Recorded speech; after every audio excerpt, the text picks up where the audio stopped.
Y yo noto que en nuestra sociedad el espíritu ha sido bastante relegado. Si ustedes piensan en lo que sea la definición de espíritu, debemos redimensionar el valor de esta palabra. Y permítanme contarles algo que es sumamente importante para mí. En el año 1990 yo era ateo y estaba escribiendo un libro que se intitulaba De la neurona a la persona. Estaba tratando de explicar cómo el cerebro ha evolucionado de tal manera que un día este mamífero se vuelve persona. Pero el año 92 empiezo a hacer estas investigaciones sobre fenómenos místicos y resulta que voy al Ecuador. Pero el año 94 me ocurre esta experiencia con una persona. El año 92 yo empecé a cambiar de vida debido a las investigaciones que les voy a mostrar.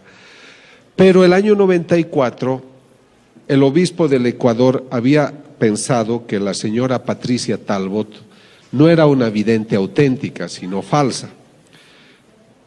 Entonces yo viajé al Ecuador para estudiar el caso de ella y demostrar si es que era realmente falsa o era auténtica. Los estudios demostraron que ella sí era una vidente auténtica y gracias a esos estudios el obispo le dio autorización hoy para que trabajara, hoy están haciendo una iglesia, etcétera.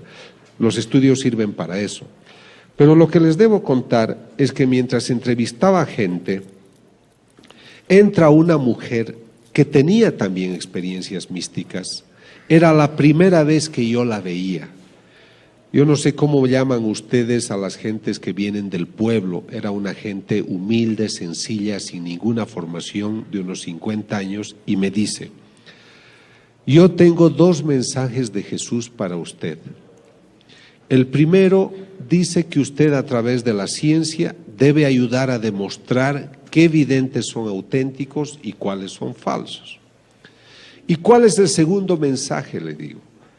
Y me responde: dice el Señor que usted no sabe qué hacer con su libro de la neurona a la persona. Ella no podía saber esto. Yo estaba escribiendo ese libro en los años 90, el año 92 estaba en el 8º capítulo y dejé de escribir porque era un tema en clave atea. Entonces les estoy hablando de que esto es serio. Entonces ella me dice: y el Señor me ha dicho que le diga lo que usted no sabe. Me dijo: el alma es la vida. Dios nos da la vida a través de una animación del cuerpo. Lo que anima la vida en un cuerpo es el alma. Por eso el animal tiene alma animal.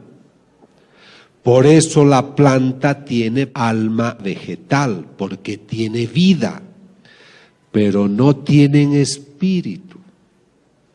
El perro no tiene espíritu, la planta no tiene espíritu. El espíritu es la parte divina que cada hombre tiene en sí, que Dios sopla al hombre en el momento que el hombre concibe con la mujer. El espíritu es la parte divina que tiene cada hombre y se expresa en la vida del hombre, se expresa a través de la conducta. Una persona como Teresa de Calcuta, una persona como el Papa Juan Pablo II, como muchos de ustedes, como todos ustedes, gente que está interesada en mejorar su parte espiritual, en mejorar su vida, en ayudar al prójimo, es gente que tiene una parte espiritual hermosa. Me falta tequila. Entonces lo que sucede es de que cuando nosotros nos alejamos de esa relación espiritual con lo espiritual, se achica la dimensión espiritual y nos materializamos. Por eso mi amigo millonario que tiene todo es infeliz, porque su dinero no le basta. y va comprando placeres, pero no es feliz. El hombre que ignora su dimensión espiritual, ignora los valores que vienen de esa dimensión. Entonces, este es el problema que nosotros tenemos. Por eso es que yo creo que nuestra sociedad debe volver a redescubrir su vida espiritual. Ahora, ¿qué ha pasado con el ambiente científico? Yo he estado muy cerca de la doctora Rita Levi Montalcini, premio Nobel de Medicina, porque ella descubrió cómo nacen las neuronas. Yo he trabajado cómo estimular bioeléctricamente las neuronas. Y ella me dice, pensar que el hombre tiene un espíritu es una ingenuidad. 50% de los premios Nobel, de los científicos que venden sus libros con mucho éxito, no creen en el espíritu. Ellos insisten en que venimos del mono. Ellos insisten en esas teorías de que somos fruto del caos, de los choques interplanetarios, de las primeras partículas que cayeron, que venimos del mono. Y ahora miren cuán inteligente es el hombre de hoy, que le es más fácil creer que venimos del mono que de Dios. Es que es grave. Y hay teorías que dicen que venimos de las abejas. Yo no sé cómo harán esa concepción de un mamífero semejante que salgan las abejas. Entonces, tenemos problemas serios de puntos de vista. Pero a veces estas gentes tienen tanta fuerza que ellos son los que ganan. Y nos desconciertan. Y muchos de sus hijos les dicen, mamá, yo no creo porque no puede haber espíritu, porque en los laboratorios no se puede ver y ni tocar ni medir. La gente se ha hecho empirista, quiere ver, tocar y medir para creer. Entonces tú te quedas desesperado, desesperada, porque dices, hijo, ¿cómo te he de demostrar que Dios existe si no lo puedo poner en un laboratorio?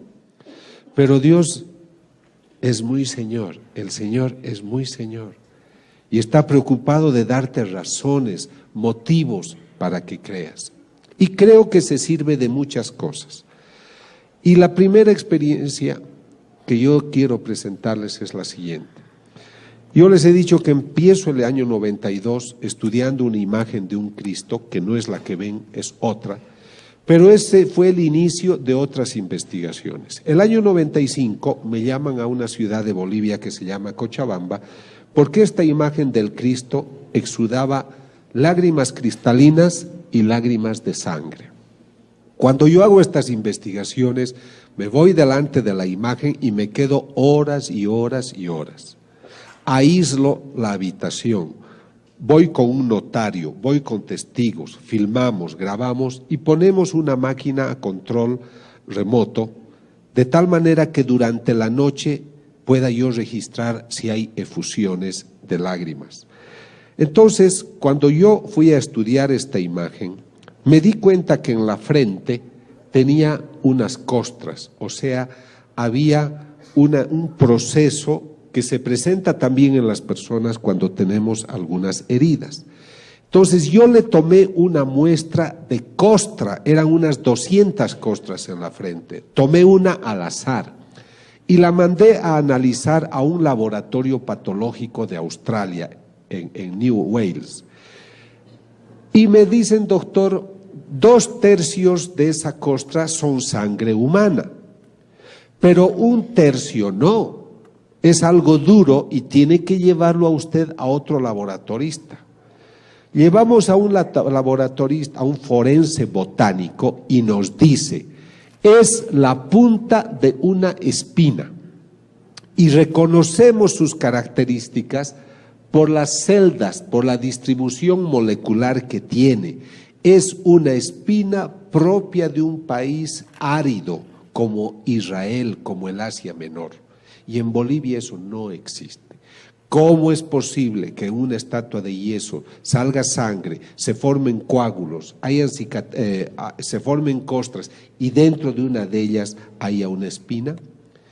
Muchas gentes cuando escuchan de esto dicen, es que dentro de la imagen hay algún mecanismo que le hace exudar. Yo no estoy usando la palabra llorar, nosotros decimos exuda o tiene efusión de sangre o de lágrima. Entonces hago una tomografía axial computarizada que divide la imagen en 27 partes y dentro está vacía. No hay ningún mecanismo que justifique esta efusión. Pero muchos dicen es el ambiente, es la deshidratación, son los colores, etc. Compro otra imagen parecida y durante 2 años la coloco al lado de la que exuda. Jamás esta otra imagen tuvo esos supuestos cambios que se eran debidos a los colores o a lo que sea el efecto del ambiente. Esta imagen exuda sangre y lágrimas cristalinas. Tomo una de las lágrimas cristalinas en un tubo de hematocrito, coloco en los tubos de ensayo, se seca la lágrima y quedan cristales de sal. Otra vez, como de una estatua de yeso, se seca el líquido y quedan cristales de sal. Eso no me puedo explicar. Hemos hecho 7 estudios en laboratorios del mundo, desde el año 1995 al 2000. Todos confirman que este es el estudio que se hace, la característica corresponde a genes de un ser humano. O sea, todo ese líquido corresponde a una persona. Ahora comprenderán que esto nosotros llamamos estudios a ciegas. ¿Qué quiere decir? Que yo voy donde está laboratorista a Nueva Orleans, a una oficina que se llama GenTest, uno de los mayores centros de estudio genético de Norteamérica, y esta doctora es una doctora que no ama para nada a los católicos, ella es de otra religión. Ella no sabe que esto viene de una estatua. Pero este señor que está ahí, Ron Tesoriero, es el australiano abogado que viaja conmigo para autentificar mis investigaciones, y él le dice, esta sangre viene de una estatua. Entonces ella se sorprende y ella dice, esto no puede ser que de una estatua de yeso salga esto. Pero su estudio confirma que esto proviene de una estatua y que es sangre humana. Bueno. ¿Por qué yo hago estas investigaciones? Ahí es donde nace el Grupo Internacional para la Paz. Es un grupo que quiere ayudar a que la gente entienda estos fenómenos. No pedimos dinero a nadie. Es la primera vez que yo estoy vendiendo este libro porque es un libro de ciencia. Los libros que he hecho sobre ciencia y fe se los ha puesto a disposición. Algunos han comprado, otros no. Pero esto no se hace por dinero, ¿comprenden? Es porque cuando uno investiga, uno ama la verdad y hay que hablar de la verdad. He estudiado más de 50 casos y habían 7 falsos. Habían personas que mentían, no veían a Jesús, no veían a María, ellos ponían la sangre a las estatuas. Pero los otros son auténticos. Está también ocurriendo.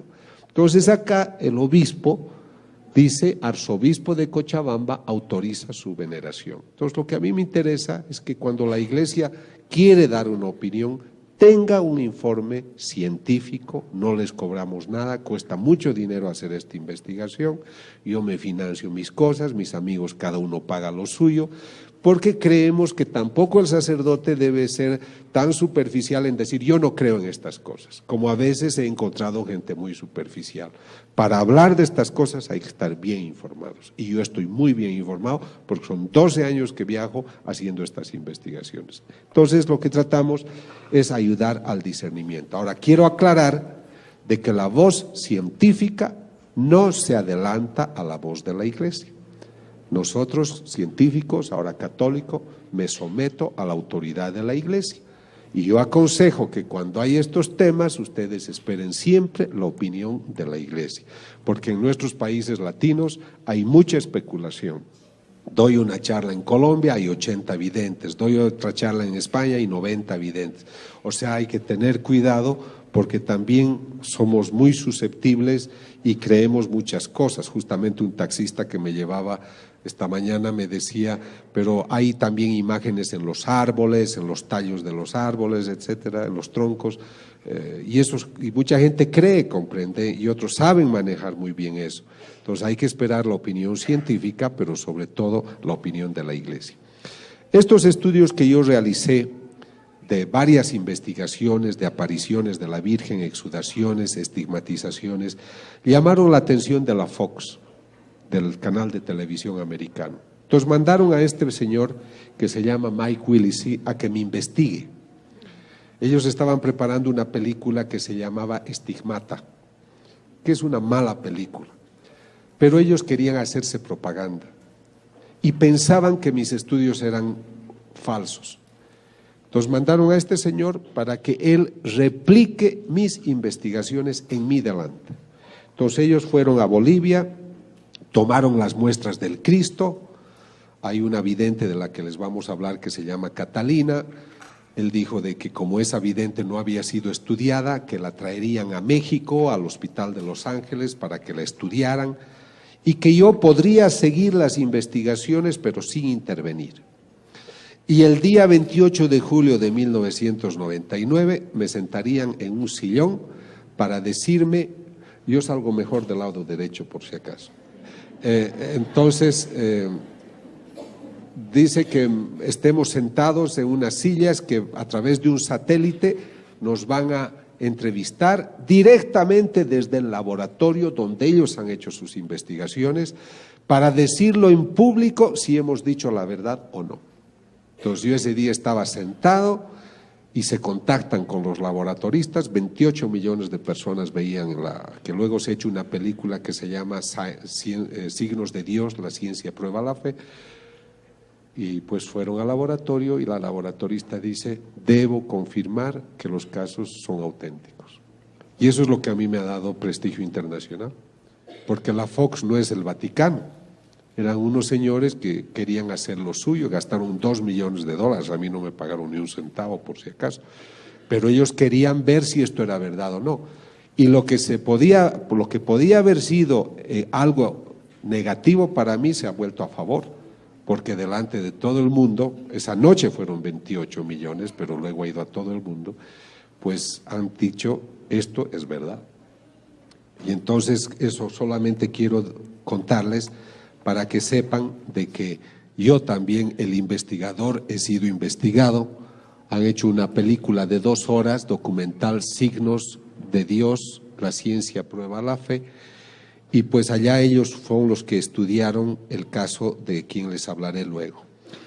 Cuando empecé a estudiar esa imagen del Cristo que lloraba, como yo era ateo, yo no estaba relacionado con miembros de la iglesia.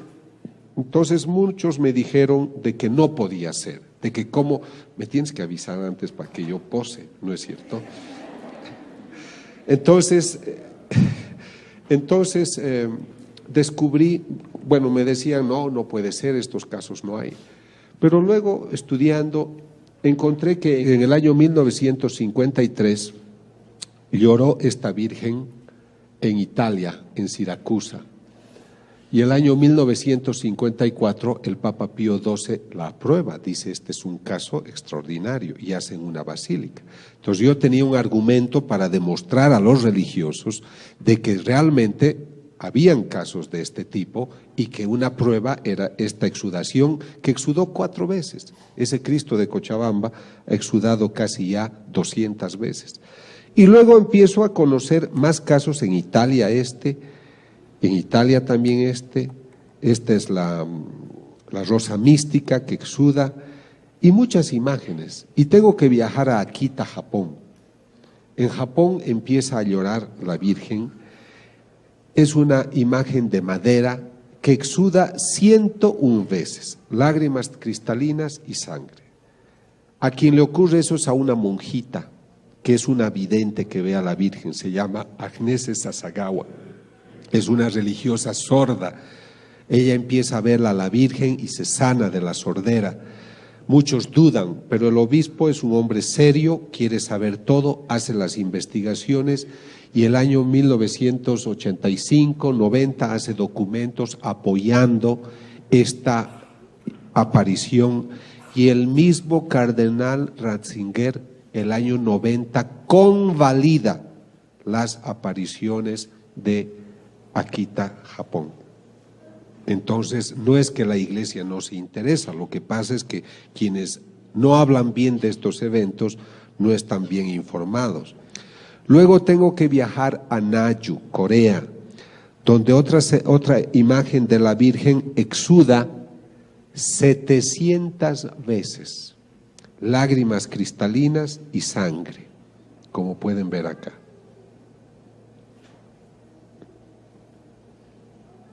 ¿Ves? Este es del lado derecho. Y estas son las muestras, de sangre que hemos tomado para analizar y comparar con otras investigaciones que me tocan realizar. Ahora, no en todas partes hay exudaciones de lágrimas de sangre o cristalinas. En algunos lugares hay efusiones de aceite. Esto ocurre en la casa de una estigmatizada que se llama Catalina, tiene a la Virgen de Fátima, y yo tomo las muestras y miren que estaba yo en México y extraigo el líquido y es aceite de oliva. Este estudio lo hice realizar en el Tecnológico de Monterrey porque yo estaba haciendo una investigación allá. ¿Cómo puede ser de que tengamos estas imágenes que exudan, y en este caso aceite? En muchos casos estos aceites los aplican a los enfermos y se sanan. Sé que han venido unas personas enfermas de cáncer y de otras enfermedades, les agradezco por su bondad. Ojalá Dios al volver a sus casas les dé una linda sorpresa de cariño y de sanación física, espiritual, si es su voluntad. Luego voy a Colombia, a Medellín, porque en Medellín ha ocurrido algo único, y escuchen con atención porque es muy bonito. Es una escuela de niños huérfanos, dirigen unas monjitas. Esta imagen de la Virgen la tienen en el patio, es un póster grande, pero ya está hace más de 30 años y se ha despintado. Y para sorpresa de todos, empieza a aparecer el color, como si alguien empezara a pintar. Y hasta hoy nadie puede describir cómo se ha podido realizar. Y ocurre de que tiene cada vez unas exudaciones de líquido transparente con mucha frecuencia. La llaman la imagen de la Virgen renovada, es la de María Auxiliadora. Ahora voy a entrar a un tema que es muy interesante y que seguramente lo voy a tratar con más profundidad. Me llama el cardenal de Buenos Aires. Les recalco esto porque la Iglesia, después de tantos años de trabajo, valora estas investigaciones. Entonces me llaman porque en Buenos Aires resulta que hoy hay la moda de que cierta gente comulga con la mano. Entonces alguien hizo caer la hostia y como la hostia estaba sucia, ya no la quiso levantar, consagrada. Entonces alguien le avisa al sacerdote, el sacerdote la toma y la pone en esta fuente y la deposita en agua para que se disuelva, que es una norma que ellos tienen, y luego la echan en una plantita. A los 5 o 6 días que estaba en el tabernáculo, abre el tabernáculo y ve que en vez de haberse desintegrado, hay unas manchas rojizas. En sus distintas formas, ve que el líquido aumenta en los días sucesivos, y es ahí donde me invitan a mí a tomar una muestra y saber de qué se trata. Yo viajo varias veces y tengo 2 muestras. Una es una masa gelatinosa, porque les he contado de una hostia, pero lo mismo ocurrió con otra hostia. Son 2 hostias que debo estudiar. Una es esta y otra es una que exudó el año 96, que tuvo esta efusión y que se ha vuelto costra seca. Ahora, yo viajo a Norteamérica, a unos laboratorios de California, llevando esta muestra. Yo no les digo esto viene de una hostia. El estudio a ciegas consiste, señores laboratoristas, tengo esta muestra, analícenla. ¿Cuál es el resultado? Doctor, la muestra que usted ha traído es músculo del corazón, músculo del miocardio, del ventrículo izquierdo. Es el primer resultado. Pero hay muchas cosas que descubrir. Este estudio ya lo estamos realizando desde el año 99. Pero hace un par de meses descubrimos que había un gran experto en cardiología, en patología y en bioquímica. Es el único profesor que ha escrito un libro, Cómo pronosticar de qué ha muerto una persona cuando el corazón ha sido lesionado. Entonces, este profesor es un profesor muy famoso, el profesor Tsugibe. Entonces, se le entregan a él las muestras y él dice, esta persona que tenía este corazón tiene que haber muerto muy maltratada, porque en su corazón hay lesiones que muestran que ha sido muy golpeado. A este hombre lo han torturado. Él no sabe que esto es una hostia. Y luego, ¿qué es lo que sucede? Él dice, pero algo ustedes me tienen que explicar. ¿Cómo es posible que cuando yo estaba estudiando esta muestra, la muestra palpitaba, latía? Así que explíquenme cómo le sacan ustedes el corazón a un muerto y me lo traen vivo hasta mi laboratorio en Nueva York. Profesor Tsugibe, no es lo que usted piensa. Esta es una hostia consagrada que ha empezado a sangrar. Imagínense, él tiene más pelos que yo, casi se los todos. Porque imagínate a un hombre que le digas de esta masa de trigo que se ha vuelto sangre, se ha coagulado, hay una muestra de músculo del corazón. Pero ahí no termina la cosa, porque como él dijo, díganme cómo es posible que esté viva. Les estoy hablando de que esto estoy estudiando desde el 99, son 5 años, amigos, que la muestra está en mi poder. Entonces yo viajo al laboratorio de Buenos Aires hace pocas semanas y busco los documentos de los primeros estudios que se hicieron en Buenos Aires. Y escribe la laboratorista que ha hecho el primer análisis. Dice, se observan unos líquidos, glóbulos rojos, se observan glóbulos blancos, hemoglobina. Lo que me llama la atención es que las células estén palpitando y que estén latiendo. Pero ya habían pasado varios días. A los 15 minutos los glóbulos rojos, los glóbulos blancos ya se descomponen. Entonces, ahí es que me interesó mucho el tema del corazón y me entero de que en el siglo VIII, en Lanciano, una población al sur de Italia, un sacerdote celebraba la misa y dudaba si Cristo estaba presente en la Eucaristía o no. Él dudó y el momento de su duda, la hostia se vuelve sangre y se coagula. Y se vuelve esta pieza de carne que si ustedes van hoy o viajan después a Lanciano, la pueden ver, veo que algunos ya lo han hecho, pero el vino se vuelve unos grumos que son 5 grumos de sangre, es como un algodoncito de sangre, pero son de distinto tamaño los 5 y cada uno pesa igual. Y ellos, los italianos, la conferencia episcopal, invita en los años 70, esto ha ocurrido en el siglo VIII, repito, pero se conserva. Y entonces invitan a este profesor, que es el profesor Linole, experto en bioquímica, patólogo, a que haga estudio. Y este doctor nos dice, es músculo del corazón, igual que la muestra que ustedes tienen. O sea que la muestra que yo tengo de la hostia de Buenos Aires, que es de los años 90, 2000, es la misma que esta, es de la misma persona. ¿Qué opinan? Lo demás ya no les cuento porque si no ya no se compran mi libro. Entonces resulta mentira, no he traído el libro que habla de eso. Entonces miren, acá estamos hablando creo, de una prueba de algo extraordinario. ¿Puedo yo comprobar que Cristo está presente en la Eucaristía? El Señor dice una mística: yo hago milagros para los ciegos y los sordos.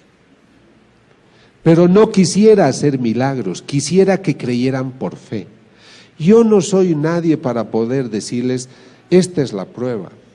Pero yo quiero ponerles sobre la mesa los resultados de las investigaciones para que ustedes lo mediten y ustedes lleguen a sus propias conclusiones.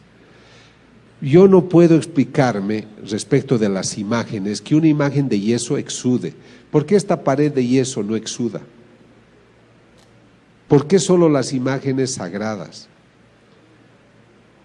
Entonces, yo creo que ustedes tienen que meditar qué nos está queriendo decir el Señor a través de los siglos. Pero luego me entero que en el siglo XIII, también otra persona, otro sacerdote, no creía que Cristo estaba presente, esto en Orvieto, en Italia también, y cuando está dudando de que si Cristo está presente en la Eucaristía o no, el corporal que tiene se llena de sangre.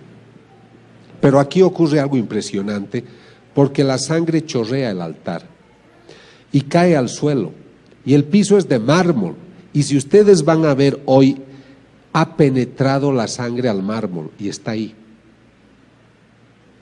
Entonces sale, rebalsa y penetra. Es debido a esta experiencia del siglo XIII que el Papa Urbano, que se encontraba cerca de Orvieto, viaja al lugar a ver este milagro, y Urbano IV pide a Santo Tomás de Aquino hacer la misa, el ritual, la ceremonia para establecer la fiesta de Corpus Christi. O sea que sepan ustedes de que la fiesta de Corpus Christi nace de un milagro eucarístico. ¿Están cansados o no? Si no, les cuento más cosas. Bueno, entonces les voy a contar una cosa muy bonita. Es que yo me regulo, no quiero cansarlos, pero les voy a contar algo muy bonito. Yo les conté que la vidente Patricia Talbot, el obispo decidió que ella era falsa. Pero ¿quiénes decidieron eso? Un profesor de teología, un profesor de español.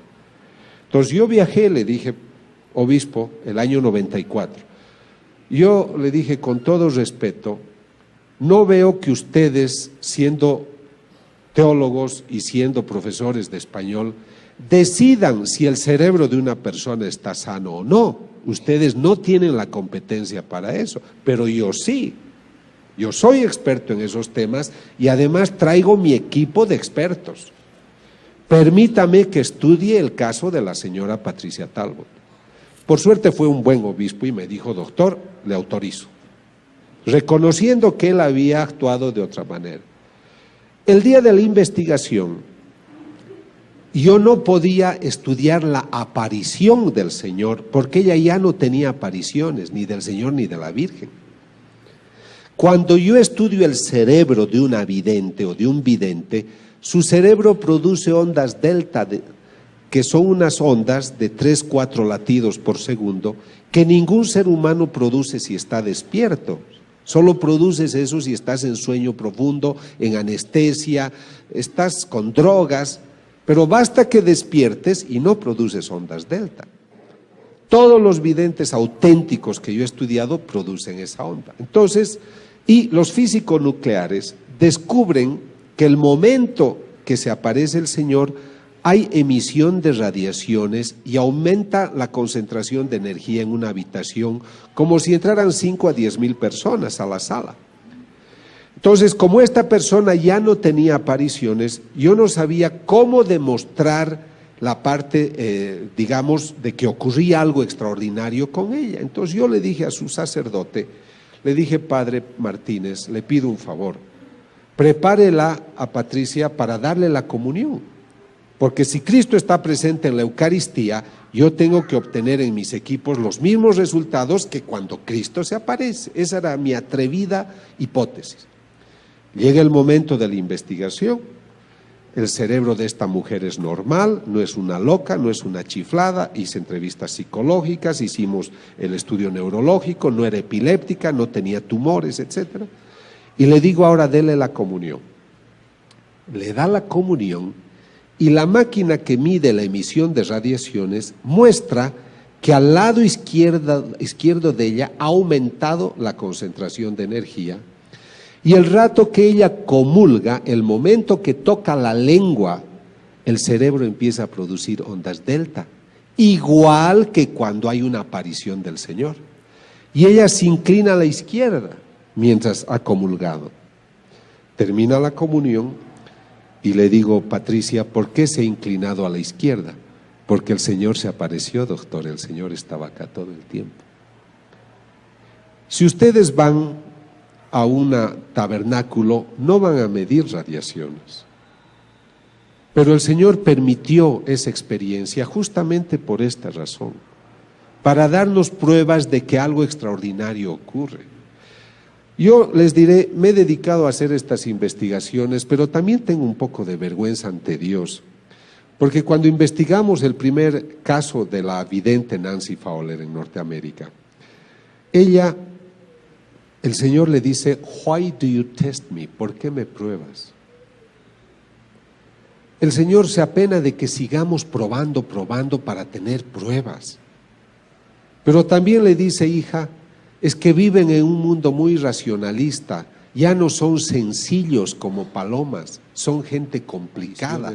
Les he dado imagínense, la Virgen tiene, yo era ateo cuando empecé esto, y me dicen, se aparece la Virgen, doctor, en Yugoslavia. Y yo digo, ¿cómo se va a aparecer la Virgen? Tendría que tener 2000 años de edad. ¿Cómo puede vivir alguien 2000 años? Porque yo venía del ateísmo, no entendía. Entonces viajo a hacer mi primera investigación a Estados Unidos. ¿Y qué es lo que encuentro? Ya no me basta que una persona me diga, doctor, yo veo a la Virgen. Durante las apariciones, las nubes forman estas imágenes. Pero no ocurre durante el Mundial de Fútbol ni durante las Olimpiadas. ¿Por qué ocurre en esos lugares? Entonces, tengo una serie de datos que me interesan mostrarles. Tú dices que la ves a la Virgen, sí. Ella es Visca, no es que es Visca, sino se llama Vishka, no, en croato me parece. No, ella dice que ve a la Virgen. Le toman una fotografía y ¿qué ven detrás? Hay un rostro. El momento que se tomó la fotografía no estaba. Entonces, cuando yo estudio un caso, no me basta que me diga yo veo. Yo tengo ayudas de distinto tipo. Luego les hablaré la parte científica. Esta Vishka dice, la Virgen me ha dicho que como mañana es Pentecostés, caerán 12 lenguas de fuego como hace 2000 años. Al otro día, 5000 personas se reúnen y pueden ver cómo las 12 lenguas de fuego caen. O sea, aquí es interesante para la investigación de que haya un pronóstico, mañana va a ocurrir. De hecho, cuando yo dudo de algún vidente, lo que hago es pedirle una prueba, le digo a usted, dígame qué va a suceder, escoja usted las cosas, que el Señor o la Virgen se lo diga y en base a eso yo me he de comportar, ¿no? Porque tiene que darme una prueba. Yo soy un investigador, no la va a dar a todo el mundo, pero si usted quiere que yo hable al mundo de esto, usted tiene que darme una prueba de que algo especial sucede con usted. Muchos ya no vuelven por eso. Ahora, acá es un crucifijo.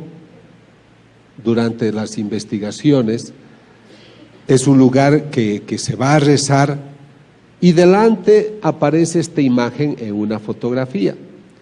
La gente puede decir de que es una sobreposición de imágenes, pero es una foto Polaroid, no hay replicación. Y ténganla en cuenta, por lo que van a ver luego, esto es Estados Unidos, lo otro ocurre en Corea. Esto sigue siendo Estados Unidos el 13 de octubre.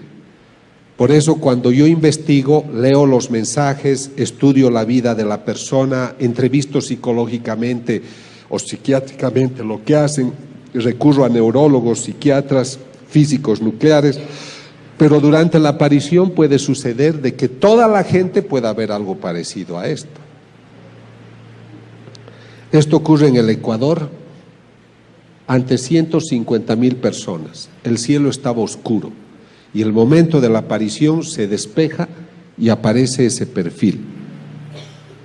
Esto ocurre en Corea, es lo que les decía, este es el altar donde llora la Virgen, se toma una fotografía, pero miren qué ocurre delante, ¿no? Esto ocurre en Colombia, en Ecuador, en Yugoslavia. Durante las apariciones, las nubes forman estas imágenes. Y hay detalles que yo observo, como la mandíbula. La mandíbula de la Virgen parece que es muy finita. Los que la han visto me dicen eso. En Yugoslavia, una persona escucha un sonido, un ruido, siente la necesidad de tomar una foto del árbol y aparece este perfil. Ahora ustedes me dirán, ¿cómo se investiga? ¿Cómo puedo yo decirle a la iglesia, a las autoridades, esta persona ve a la Virgen o no? Mucha gente después de una conferencia me dice que ve a la Virgen. Pueda que muchos vean de verdad, pero eso es para uno. Y en su humildad tienen que guardárselo para sí. Pero hay personas como esta estigmatizada Catalina, que el Señor le dice, según ella, dile al doctor que te ayude. Entonces yo la estudio. Acabo de estudiar un caso hace una semana en el Johns Hopkins Hospital de Baltimore. ¿Por qué he ido a ese famoso hospital? Justamente para convalidar mis investigaciones. He estudiado una vidente norteamericana de 47 años, que es un caso que el obispo ha declarado que es falsa. Entonces yo voy a esos casos para ver si ellos tienen razón o no, o ayudar o solicitar la revisión de su decisión. Yo entrevisto a las personas, debo ver que sean sanas de mente. Hay fanáticas, hay loquitas, hay enfermas, hay gente que exagera y no dicen la verdad. Hay gente que alucina, hay psicóticos, esquizofrénicos. Entonces hay que hacer un estudio para decir esta persona es sana de mente. Luego hay que leer todo lo que escriben y tiene que ser algo perfecto. Por ejemplo, esta Catalina ha escrito casi 17 libros y no hay contradicciones con las enseñanzas de la Iglesia. Es una persona que no tiene la formación cultural para darte una cita de 40 citas bíblicas, o que tú estés pensando algo y ella te responda, o ese texto de la misa, o los otros dos que van a poder leer, o los que quieran, pues te están mostrando cosas que ningún ser humano sabe. Yo cuando leo esos libros me sorprendo de la belleza que tratan. Ellos no tienen la formación, entonces veo que algo extraordinario pasa con ellos. Luego estudio con aparatos. Antes de los equipos veo su estilo de vida. Yo viajo de incógnito, les veo cómo viven. Yo he descubierto una vidente falsa en Ecuador, porque yo le decía, ¿y usted cuándo va a misa? Nunca la veo en la iglesia, era un pueblito. Es que yo voy a la misa con mi director espiritual. Le digo, ¿y dónde está su director espiritual? Ha viajado. Pero, ¿y cuándo usted reza? Nunca la veo ir al oratorio. Es que yo rezo en mi cama en la noche, me levanto, hago ayunos, duermo en el suelo. Todo era mentira. Pero recibía dinero y había gente que la buscaba y un sacerdote la apoyaba, ¿comprendes? Pero era todo mentira. Un día fuimos a la misa juntos y hacía calor cerca de Guayaquil. Hacía tanta calor que ella, como le hacía calor, era domingo, se salió de la misa y no escuchó la misa. Ningún vidente un domingo va a dejar de escuchar una misa, solo porque hace calor. Entonces hay que estudiar también el estilo de vida. Hay tipos que son muy callados, otros que hablan más, pero todos son muy valientes, todos son perseguidos porque les calumnian, les dicen muchas cosas feas, pero son valientes porque perseveran. Los falsos casi siempre vienen y me dicen, yo soy vidente, yo soy vidente. Además el Señor ha dicho que usted es una maravilla, que usted es un santo, que usted es melenudo, que usted tiene una linda cabellera, todo. Yo no les creo, ¿comprende? O sea, me echan muchos piropos. Y en general el Señor no es así. El Señor puede decir, mi hijo me sirve, mi hijo me ayuda, pero no te va a dar tantos piropos, ¿comprendes? En cambio los falsos te dicen, te adulan de muchas maneras. Por eso cuando viajamos no permitimos que nos paguen un hotel, que nos alojen en sus casas. Por eso yo no puedo recibir dinero ni de ellos ni de la iglesia, tengo que financiarme yo, porque tengo que sentirme libre de lo que hago. He tenido un grave problema en un país centroamericano. La prensa descubrió que el vidente que se decía estigmatizado, el momento en el cual, según él, sangraban sus manos, la televisión con un teleobjetivo descubrió que tenía una cruz y que al pincharla se perforaba el dedo, luego se untaba lo demás y decía, ahí están mis estigmas. Entonces, el grupo que le ayudaba a este estigmatizado de unos 50 años, me llama y me dice, doctor, ayúdenos porque la prensa nos está atacando y dicen que este hombre es falso. Como yo soy Robin Hood, como soy el mosquetero que ayuda a los que tienen problemas, viajé para hacerme problemas. Entonces yo llego al lugar y le digo, me interesa verlo al vidente. Me llevan a un lugar, el grupo que lo apoya al hombre, que le ha regalado un auto de $50,000, que vive en una linda casa, que el tipo ya no trabaja, vive como un rey el hombre, eso también yo observo, ¿no? Entonces les digo, bueno, aquí estoy. Lo entrevisto al hombre, no me dio la impresión que era místico, para nada, pero yo debo tener pruebas, no me debo basar en mi impresión. Entonces les digo, muéstrenme todo el material que tienen de cuando tiene sus estigmas. Y me dicen, doctor, hemos viajado a España al convento donde está la santa que él representa, porque él habla como mujer y habla de una santa, etcétera. Entonces me muestran las películas donde está sangrando, 5 películas, y descubro en las 5 el momento que se perfora. Entonces yo he ido a ayudarle a descubrir que era falsa la perforación y descubro que otras 5 veces se ha perforado. Y yo le digo al grupo, queridos amigos, lamentablemente no les puedo ayudar porque el Señor realmente tiene la cruz con agujas que Él se perfora. Me querían golpear, me querían sacar por la ventana porque estaban molestos de que yo descubra una falsedad. Entonces, este es un problema. Hay gente que se hace fanática y que cree cualquier cosa. Por eso, no protesten contra la iglesia. Yo sé que a veces algunas autoridades son severas con ciertos videntes auténticos, pero estos están con Dios y al final la luz va a salir. Pero no hay que adelantarse, no hay que faltar al respeto a la decisión de la iglesia. Yo he estudiado 3 casos importantes y maravillosos de videntes que eran auténticos y luego han cambiado de vida y se han vuelto personas desagradables. ¿Qué pasaba si el obispo de ese lugar las habría aprobado? Harían el ridículo ahora. Entonces, por eso la iglesia está protegida por el Espíritu Santo. Y no tenemos que hacer depender nuestra fe de estos eventos. Estos eventos nos están despertando la fe, como ha sido mi caso. A ustedes estoy seguro que ahora van a comulgar con más entusiasmo. Pero no dependamos de la vidente, del vidente. Ellos son unos instrumentos que nos tienen que llevar a las enseñanzas de la iglesia, al dogma. Y entonces vamos a vivir mejor. Yo vivo mejor mis misas gracias a muchas cosas que me han dicho los videntes. Pero yo no estoy esperándolo al vidente, lo que me interesa es encontrarme con el Señor en el Santísimo.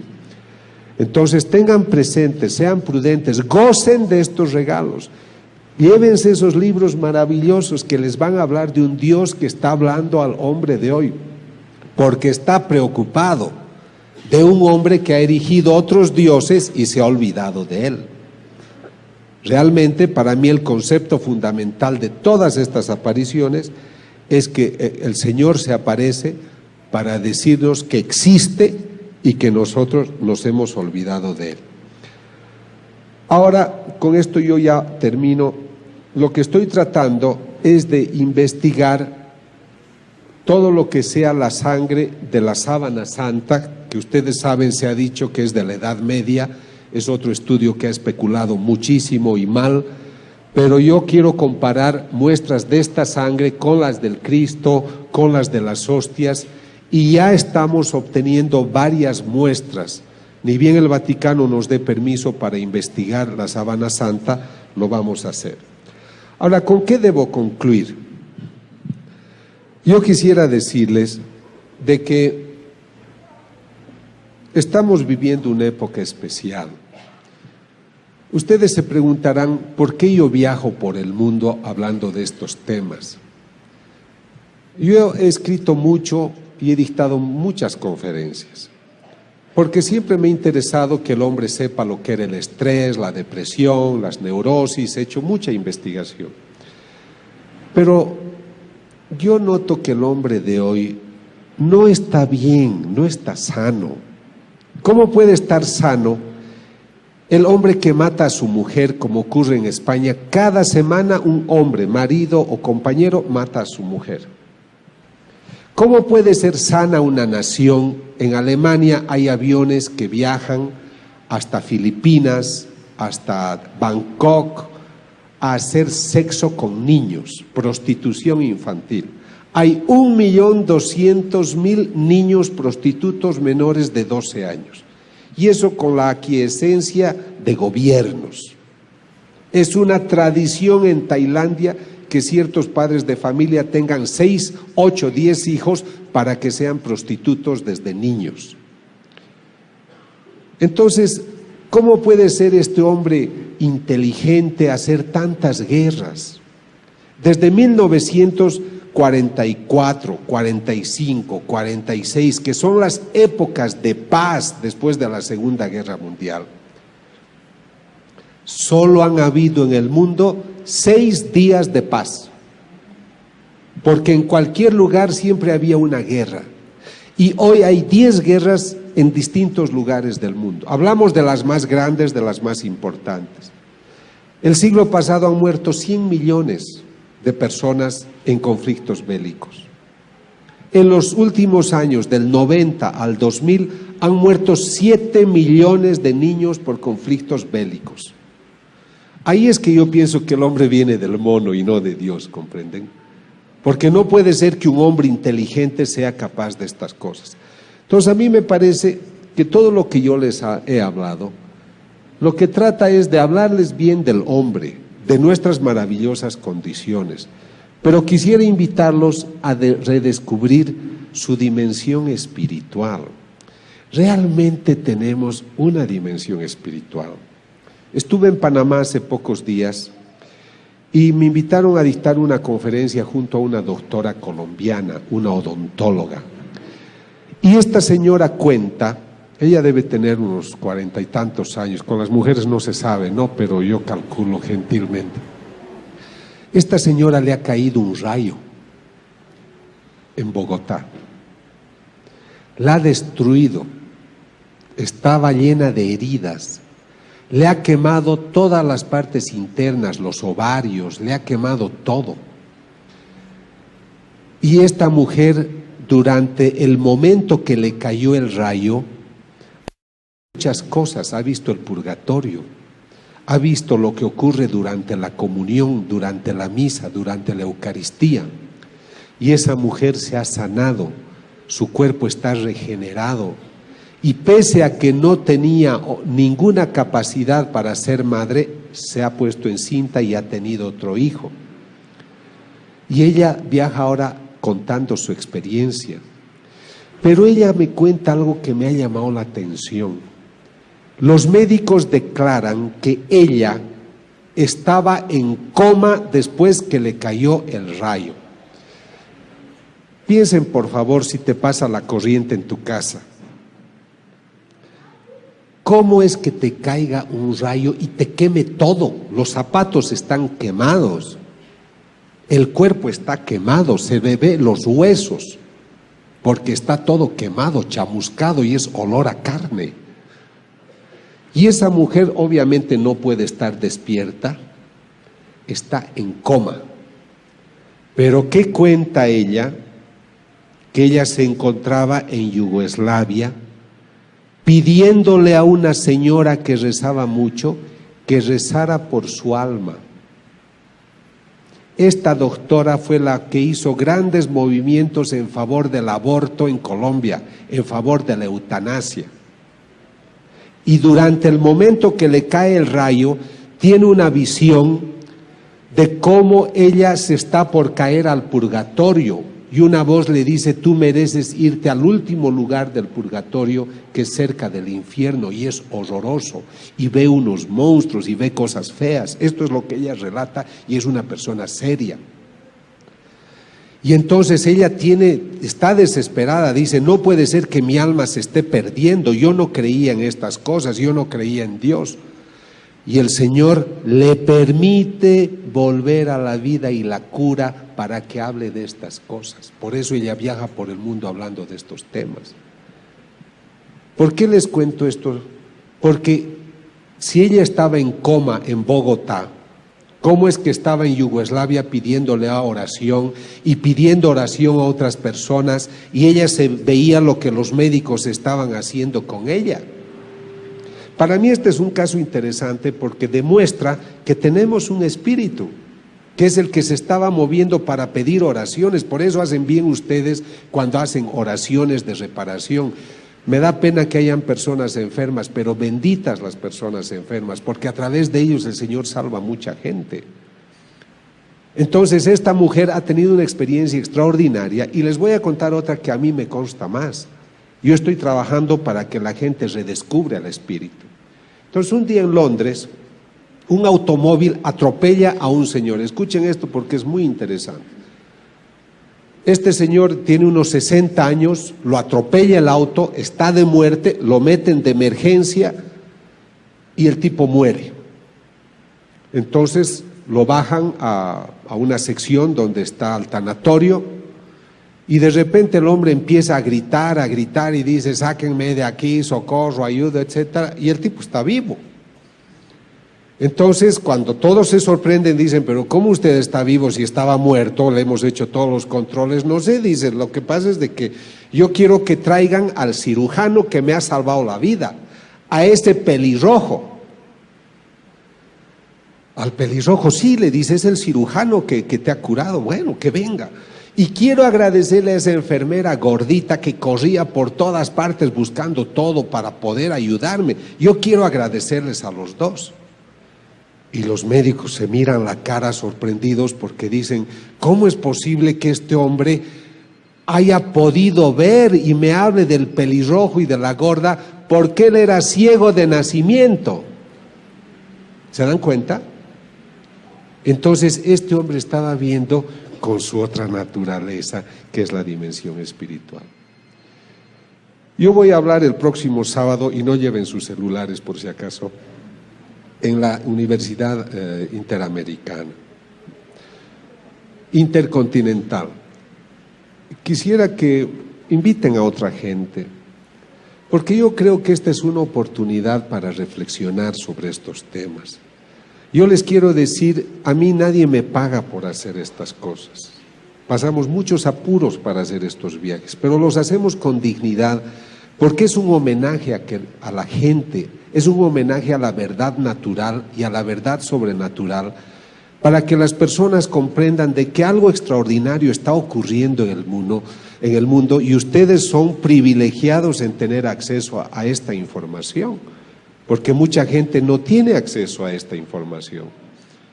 Y si Dios está permitiendo que ocurran estos casos extraordinarios, ustedes en México tienen la maravilla de la Virgen de Guadalupe. Así se ha ido repitiendo porque Dios está pendiente del hombre. Somos nosotros los que le damos la espalda, somos nosotros los que no queremos estar cerca de Él. Somos nosotros los que nos bautizamos y solo 15% se acuerda de Él los domingos, y sobre todo nos acordamos de Él cuando tenemos problemas. Yo creo que todo lo que nos está ocurriendo es para recordarnos que está vivo. El Señor dice: yo soy un mendigo, porque estoy esperando que el hombre me pueda donar lo que más quiero, y es su corazón. Eso es lo único que espero. Pero todo depende de su voluntad, porque el hombre es libre para amarme. Él puede construir otros dioses si él quiere, pero yo lo he creado para poblar el cielo y no para poblar el infierno. Yo no soy un Dios que castiga, soy un Dios que se apena por el pecado. No te condeno, lo que quiero es más bien salvarte, quiero sacar de la muerte vida, porque yo he vencido a la muerte. Cuando yo leo estos mensajes y cuando se lleven esos libros, léanlos poco a poco. Yo hago una cosa, me voy a una iglesia a leerlos delante del Santísimo, porque escuchas esa voz viva, escuchas a ese Dios que te está hablando aún hoy. Seamos generosos, no estamos bien, nuestra economía no va bien, la gasolina está aumentando, los conflictos bélicos aumentan, viajar cada vez se hace difícil, sacar una visa para ir a un país. ¿Cuántos mexicanos mueren en las fronteras simplemente porque no pueden ir tranquilos a México y de otros a Estados Unidos y de otros países? Porque hemos perdido ese sentido de hermandad. ¿Y cuándo vamos a cambiar? ¿A la fuerza, por el castigo?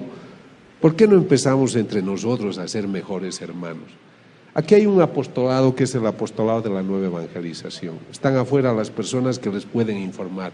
Únanse a ese movimiento o únanse al movimiento que deseen, pero pongan a Dios en el centro de sus vidas, porque yo creo que el Señor, pese a que ha muerto hace 2000 años, aún hoy lo seguimos crucificando. Pero ojalá el Señor hoy pueda decir: yo hoy he tenido un momento bonito porque estuve en México con gente grata, y espero que el Señor pueda encontrar en sus corazones un lugar que le ha dicho a un vidente, le ha dicho: ¿qué te hace pensar que porque soy Dios no merezco ternura? Y al vidente de Panamá, que es un joven maravilloso que se va a ordenar sacerdote el próximo 6 de enero, el Señor le ha dicho: hijo, por favor, no enfríes tu corazón, porque ese es el único lugar cálido que hoy tengo para descansar.